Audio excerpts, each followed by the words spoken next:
Hello YouTube! Today I'm the Naughty Librarian. I'm going over my end of July wrap up. So the second half of July I read 6 books. 2 of them were for Drunk Classics, 1 of them was for book club, and 3 more I just read because I wanted to. There were some ups, there were some downs. I think one of these books might make my favorite books of the year list. It was pretty exciting. Let's go, let's start reviewing some books. This is what I read the second half of August. We're gonna start off with just a couple quick reviews of my Drunk Classics. Why not? Throw a little extra spare review in. I read A Midsummer Night's Dream by William Shakespeare.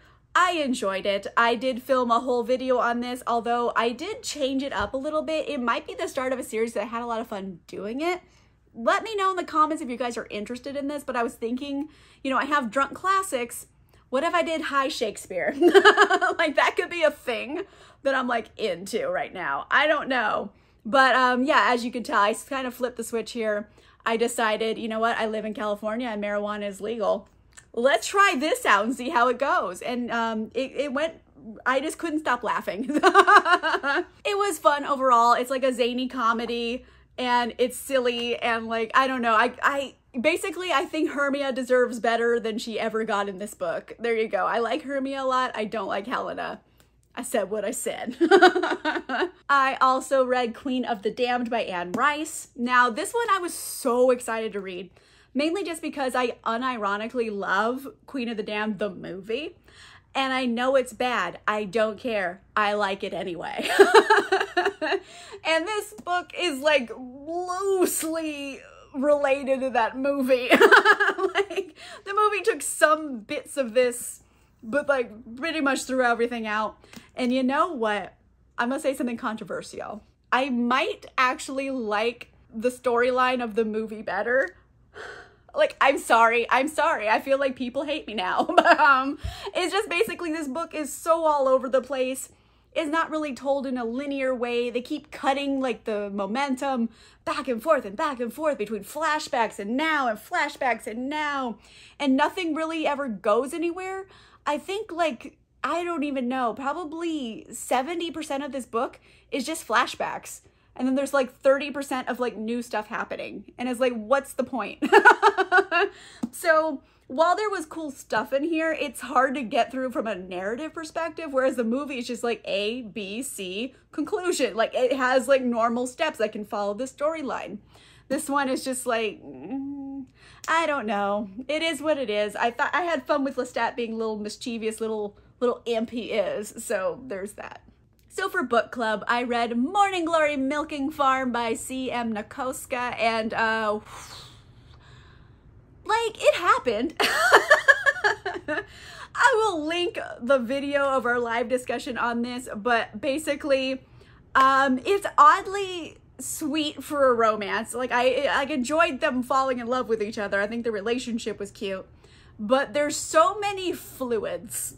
Like, obviously, like, it's called a milking farm. You can interpret that. But, like, so much of it, I was just so grossed out. And here's the thing, like, I don't want to yuck anyone's yum. Just personally for me, it's not my taste. I'm not into monster romance and I'm not into fluids. So it just doubled it. So it's like, oh, 2 things I don't like combined.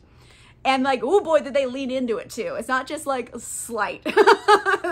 It's all about fluids. And I was just like, oh girl, you gotta throw out those sheets. They ain't never coming clean. You ain't never gonna clean those sheets, ever. And frankly, some of like the descriptions in this book just reminded me of like what would happen if you overfilled like a water balloon. And we can just leave it at that. But like, I was just like, what, at times, because it just seems like physically incapable of this shouldn't be physically capable of happening. I'm sorry, I just demonstrated. Okay, I don't want to get demonetized, so I'm gonna move on from that, but I gave it 2 stars because I didn't hate it. It's just not my thing. I think if they're the right reader, it's well done. For me, I'm just like, no thank you. So I don't hate it, I just don't care for it.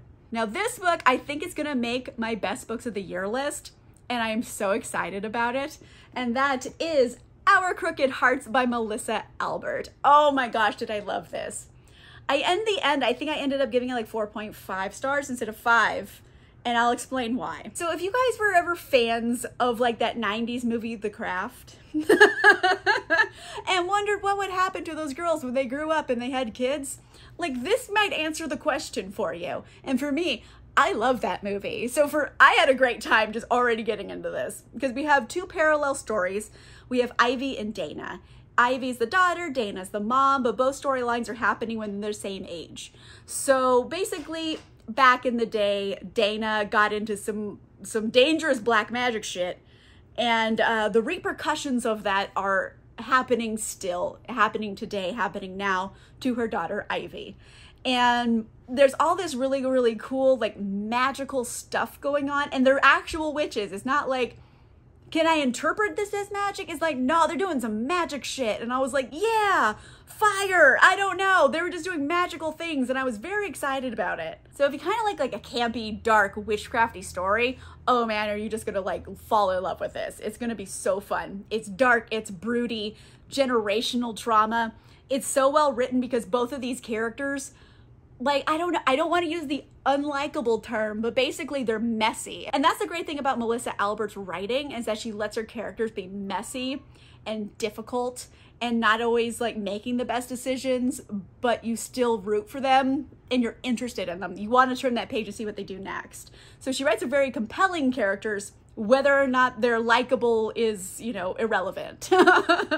Now, the reason I gave this 4.5 instead of 5 stars is that I felt like the ending of this, while it was a good ending, was so rushed. It was just slap, slap, slap, like over 20 pages. And I was like, wait a minute.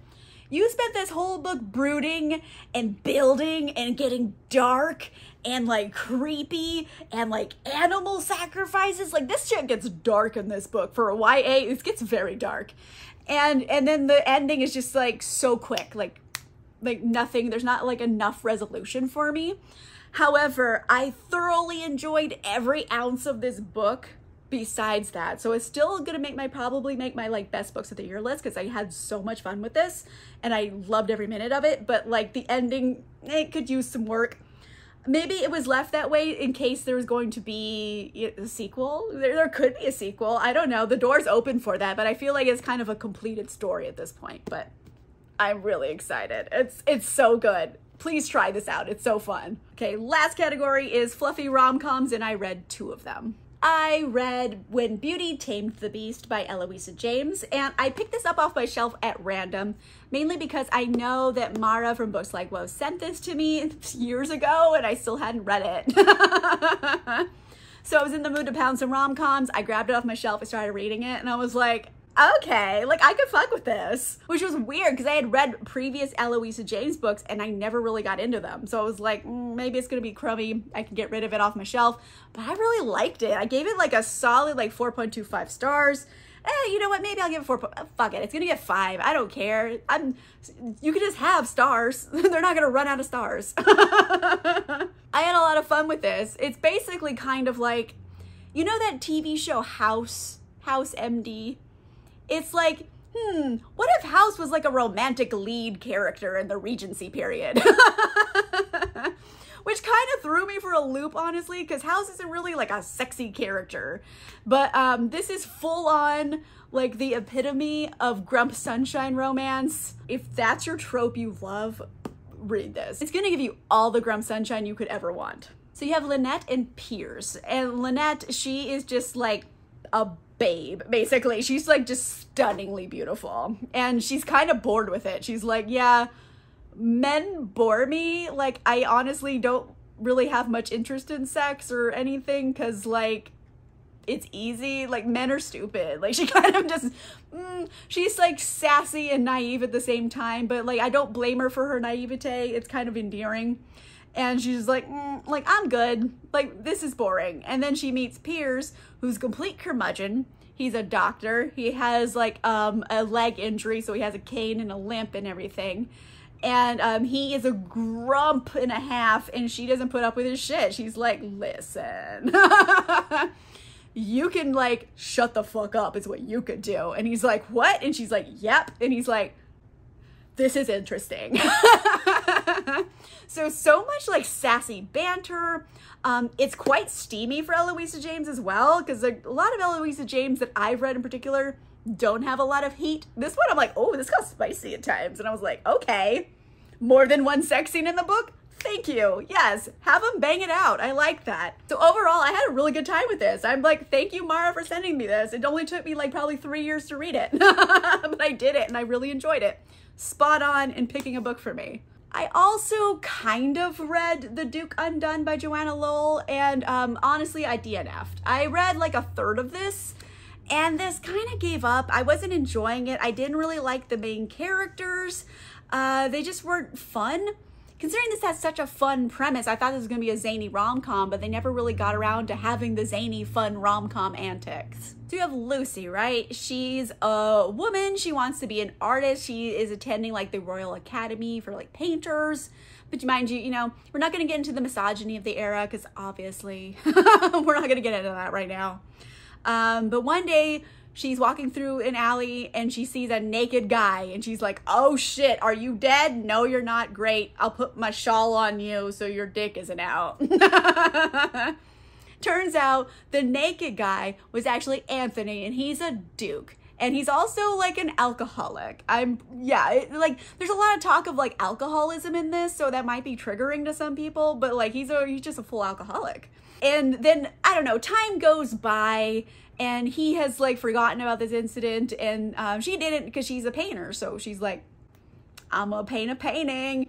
And this like rich lady commissioned a painting of like a Greek god. Like, I want a sexy guy. And she's like, got it for you. I will paint you a sexy dude.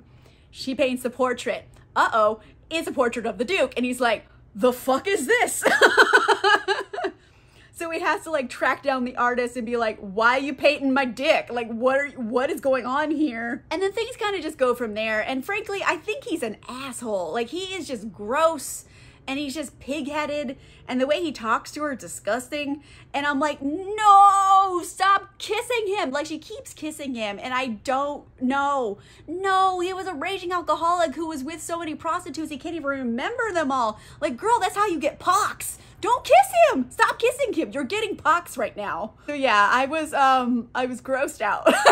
But like, not necessarily about the book saying he had pox. I was just like, he absolutely had it. Like, there's no way he didn't at this time period.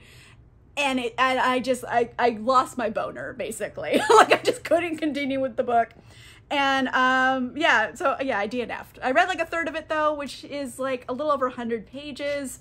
I read 128 pages of this. So that's like a fair amount to read and throw in the towel. It's just not for me. All right, so that concludes July. It was a month of ups and downs. Some books I really love. Some books are like, meh. And you know what? I think I found one of my favorite books of the year in this like month of books. So I'm having a good time. Let me know in the comments down below. I don't know, what's a book you've read so far this year that's definitely gonna make your top books of the year list? What is it? Let me know in the comments down below. If you like this video, make sure you give it a like. And if you want to see more videos, make sure you subscribe. And if you want cool exclusive content, including a book club, you can consider becoming a patron or a channel member. The links for that are in the description down below. And on that note, I will see you guys soon. Bye!